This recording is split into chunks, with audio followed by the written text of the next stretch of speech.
All right, we're working on the model Power FA. Here's what we're planning to do. So I took out this motor, and I did tune this motor up a little bit. It does work pretty good, but it's not as good as this 280. This 280 is much better. The only downside of the 280 is, and in a typical system, which is 12 to 14 volts, if this thing stalls, it's going to be 2 amps. That could be a problem if you put a decoder in. Now, if you don't have any, if you really don't have reason to worry about a stall where it can't move at all, then you can probably ignore it. And we'd put the cheapest decoder in here anyways. But check it out. The 280 motor has the same shaft size as the original. So the flywheel and the U-joints fit right on, no problem. Now this thing has got some serious torque. So it can really, it can go slow. It doesn't have a super high fast end. It almost fits perfect just by laying it in here on its side on these rubber motor mounts. When we line it up, it'll be super easy to shim this to exactly the right height that we want. Okay, let's take a look at the trucks quick. Now, you can definitely tell this is the Roco because German engineering, they like long gear trains. The nice thing about long gear trains is you get an extremely low profile truck. If you've seen the Bachmann, the Spectrums, where they use just 2 large gears, I like that system too. That system is simpler than this. But I'll show you, they made it nice and easy to get this thing to work. So first up, how are we going to do the gears in here? Now, the gears are color coded. They're almost helical because they have a little bit of offset to them.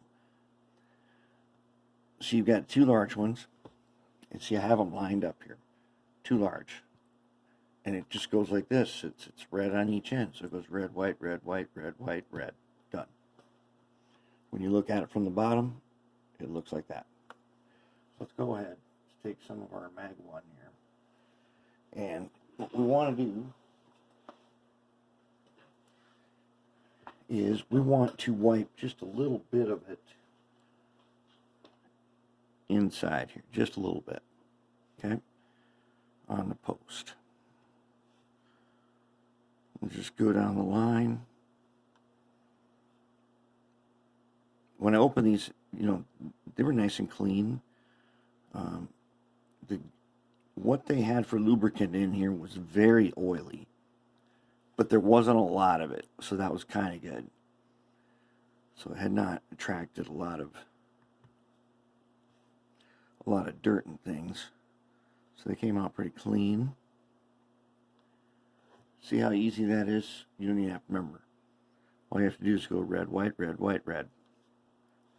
Then you take the 2 that are slightly larger.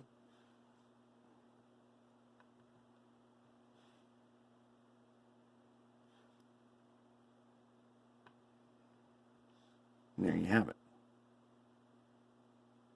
Okay, now let's add a little bit. We don't need a little bit. We don't need a lot, we just need a little bit. So let's just put a little bit on.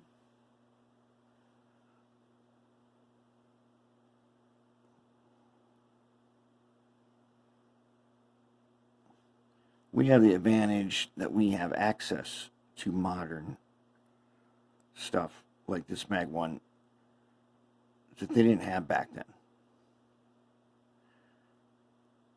And the Mag 1 is not going to attack the plastic.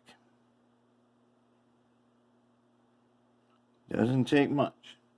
When you're doing this, it's going to feel like, oh, this is way too stiff. There's no way. Feels like, oh, you know, long gear trains, especially when they've got these. If you can see that, they're just slightly helical. Just a little bit. And, okay, that's enough of that. I already got some on the worm. Remember, I wiped quarter round. I put the air tool oil at the bushings on both ends here.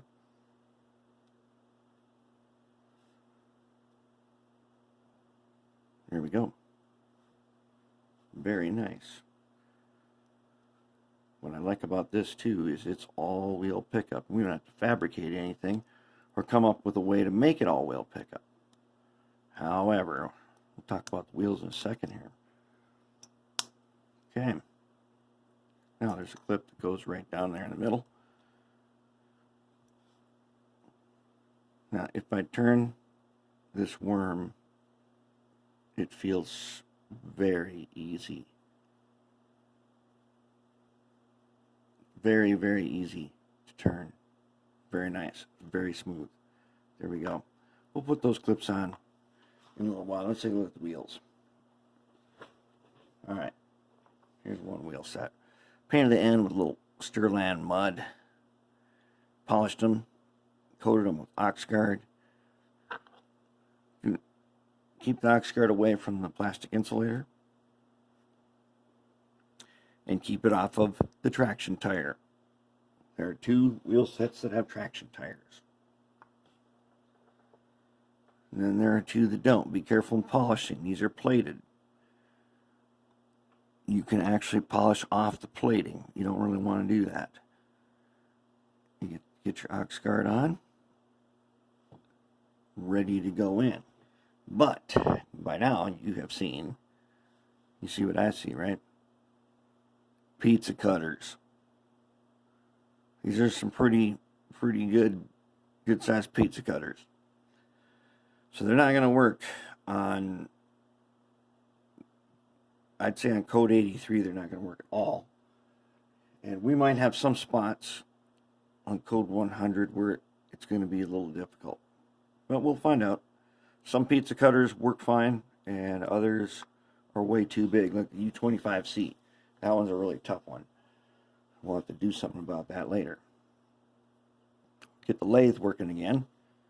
We may shave off a couple thousandths on the pizza cutter, and that should solve our problem. Okay.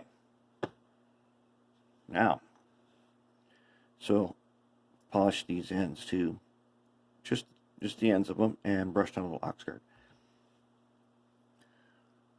So what do we have to do? Well, we don't want both traction tires on the same side. Each truck gets one, but they should be alternate. Also, on one truck, you get the big insulator on one side. On the other truck, put it the other way. That's how you know how they go. And then we'll get that together. And then we'll get this thing, we'll be able to get this thing, start building this up. Okay. So, I'm going to save, this thing came with good wires.